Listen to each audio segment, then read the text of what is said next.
first memory of truly competitive running would be up in rural Michigan where my dad grew up in Kalamazoo.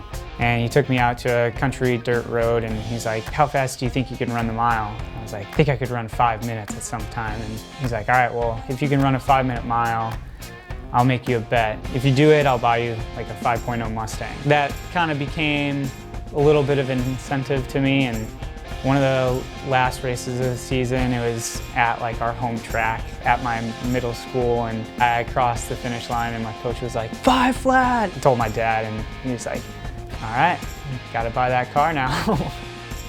He found like a 1989, which was the year that I was born, a 5.0 Mustang. That was my car all throughout high school and still have it back in Algonquin.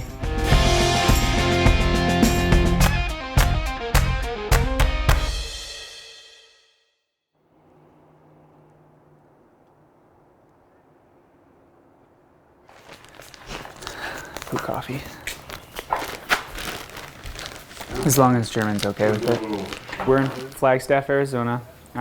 This is just one of the houses for our group. We've got 2 other houses, one with the guys, one with the girls. And we're here for like right about a month. And right now making breakfast. And this is pretty much what I have every single morning. Granola, almonds, dried cranberries, and banana, and then I'll get some yogurt, put that on top, and then coffee. We ordered 6 pounds of beans. You ordered them? Yeah, from a roaster in Portland. Okay. Sterling Coffee. We're trying to get that sponsorship.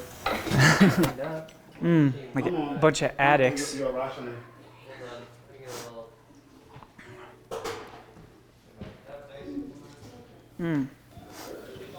This is my favorite part of the morning. Sitting down with my coffee. Sun shining. Coffee, it makes the run a lot easier for sure. It definitely helps for just getting out and getting through the grind of training. It kind of helps get you ready for a really hard effort and kind of get you amped up enough to get through the workout. I came into relative success pretty early on and I was having a lot of fun with it. Nice race! My junior year was probably my best year of high school, I'd say. I think I won every race that I ran until state and was 9th at Midwest and qualified for nationals. Jager was 9th at nationals as the top junior. The college recruiting process, I definitely remember it being stressful. You're deciding where you're going to be for the next 4 or 5 years of your life, which coach you're going to train under, who's going to basically shape you into the distance runner that you hope to be. As soon as I took my visit to Wisconsin, I knew that's where I wanted to be, and it really came down to Jerry himself. He had great success with the program there, and I thought that he was going to be the best coach for me and be able to take me where I wanted to go. I started off as a 1500 runner at Wisconsin, so I was doing lower mileage stuff than a lot of the other guys. Ran decently well at regionals and made it to the final at NCAAs and finished 8th All-American. After NCAAs, we met up at one of the guys' houses for a bonfire one night. One of the guys on the team came up to me and he's like, hey, Jager, what do you think of Jerry leaving? I was like, what? What are you talking about? 2 days later, we were at practice in the locker room stretching and Jerry comes in and he's like, so I'm sure most of you guys have heard already. If you haven't, I'm gonna be moving out to Portland to coach a group of professional guys out there. I'm not gonna be coaching here next year. And I just sat there, I was like, what the hell am I gonna do?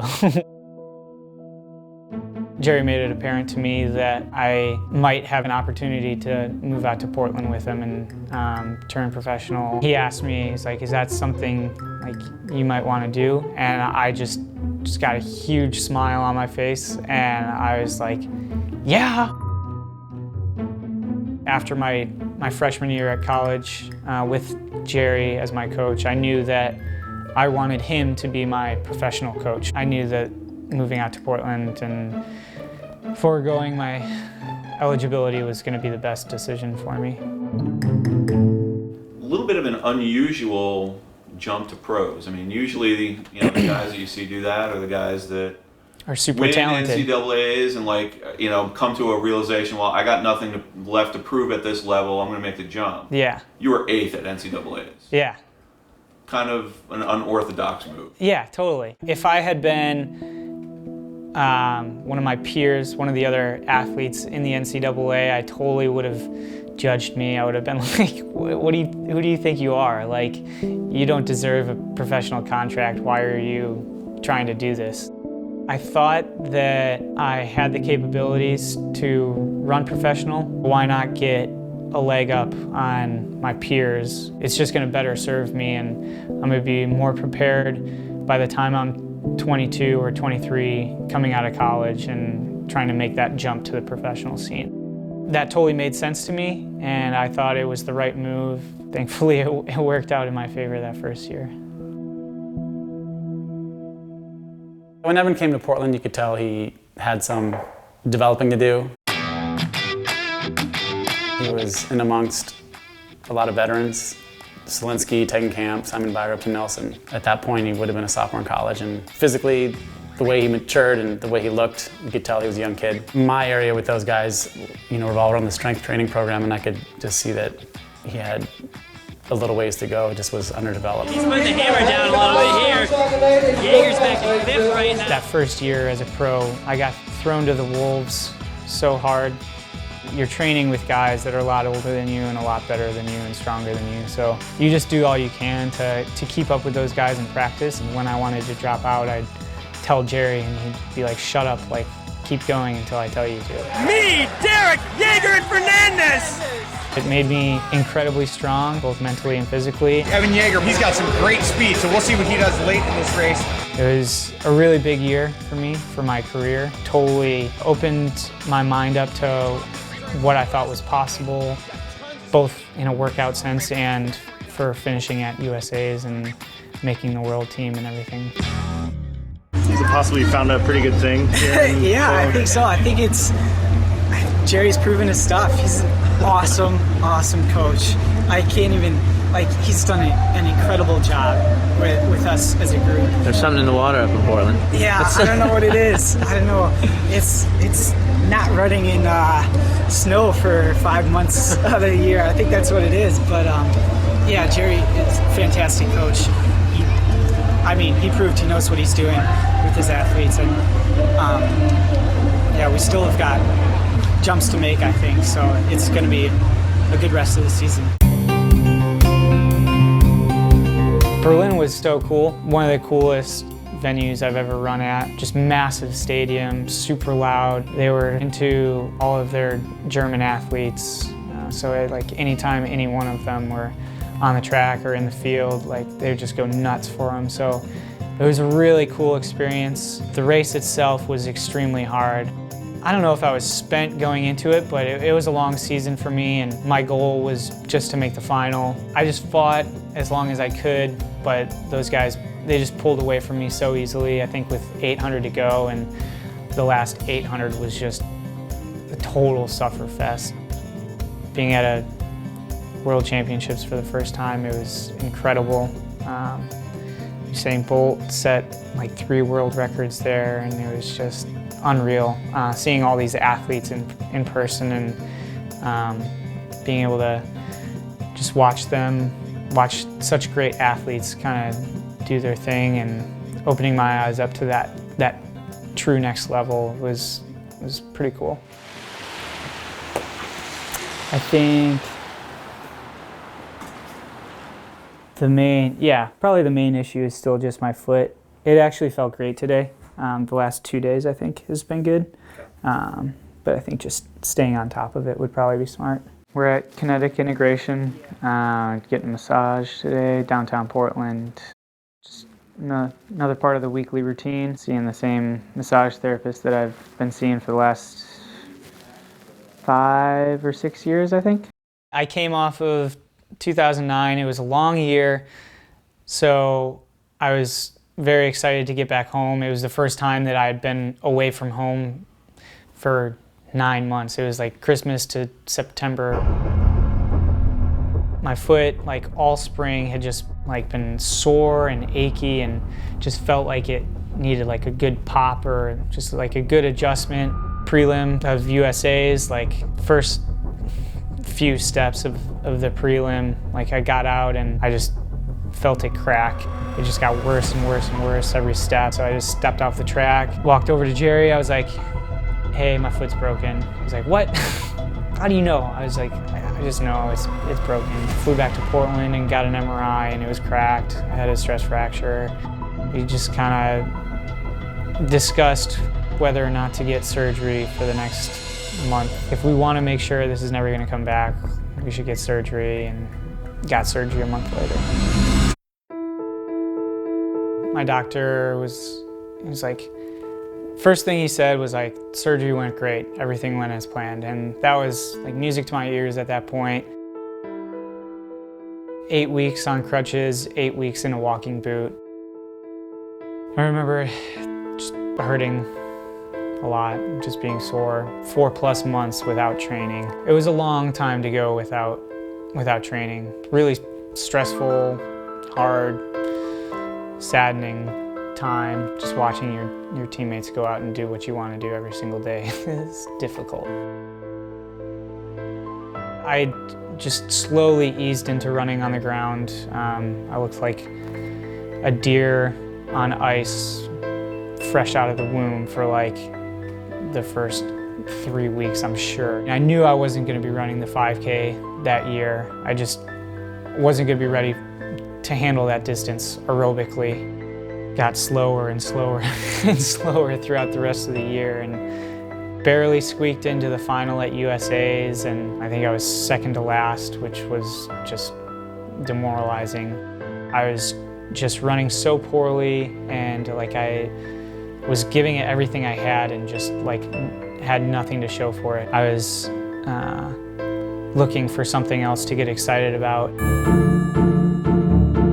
One of my high school coaches, he was a younger guy when I was in high school, and he was like fresh out of college basically, and he's like, yeah, I think you might be really good at the steeple. You should give it a try when you go to college, and just never really happened and was kind of always in the back of my head. Jerry and I talked about it for sure when he broke his foot in that period when he was recovering from surgery. There was just kind of like already a mutual understanding that that might be something we might want to try. Jerry was just like, I'm not gonna baby you, like I'm just gonna put you in these workouts and you're just gonna work as long as you possibly can, and like when you can't work out anymore, then you can stop.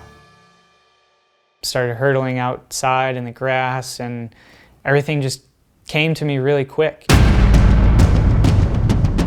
And I do remember specifically those first few workouts that Jerry and I were at the track with Evan, and we would do a couple laps over barriers, and he did amazing. It just felt good and it felt right, and I was like getting more and more excited about it the more I did and the better I got. They're like, we're gonna have you start out running like 69s. I started finding my groove. At the end I was running 65s, feeling good doing it, and then like the last one I belted out like a 63, and I totally exceeded their expectations, and they both like looked at each other and smiled like after I finished the workout, and like I smiled and I was like, yeah, that felt good.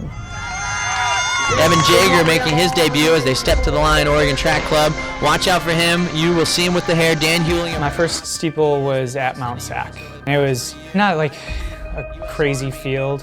Dan Hewling was there, and I knew Dan from Worlds in 2009. I met him there, and I knew that he had been the best U.S. steepler for the previous 3 years. I think 2009, 2010, 2011, he was the #1 guy. Jager, 213 over that barrier. Jager looks pretty comfortable right now. I think they had talked to him and been like, hey, Evan's gonna run this. Like, we've got no clue what he can run. He might be okay and he might be really bad. So he might just like sit on you the whole race until like he blows up and then you run away from him. Now with 5 to go, about 251, gets a step on Jager. went out and I think we were supposed to have a rabbit for a decent amount of time, but Dan passed him on the first water jump, I think, and ended up leading basically the first 2K. Evan Jager taking the lead over Dan Hewling as the rest of the gap is bringing them back. So he gets a little antsy here. I just felt good. Every barrier that I took, it felt really smooth, and I would notice that I'd put a little ground on him, going over most of the dry barriers, and that kind of gave me a little adrenaline rush. And he's picking it up. He looks like a natural at this point, right? He's attacking the barriers as they go. You would not be able to pick him out of the race, saying this guy's never run a steeplechase before. And we might be seeing a new event for Mr. Evan Jager in the year of 2012. Olympic teams are on the minds of all these athletes, and you gotta figure, I gotta find my way to London. Evan Jager might have found his right here. So I just kept kind of squeezing the pace down and just ran as hard as I could the last lap basically, and ran 8:26 and won the race. It's 8:17 right now on the clock. This is a great time. Evan Jager's gonna hit the Trials A standard, no problem. Games B standard is his 8:25 point. Pena, 8:29. That was the first A section race that I had won since high school. We knew as long as I could handle the mental grind and the physical grind of the race, that this was what we were going to be shooting for at the trials. So this just kind of reaffirms it. Winning again was such an awesome feeling, and doing it in the steeple for the first time and beating some pretty good competition with the previous 2 years, finally feeling good doing something again. It was really fun.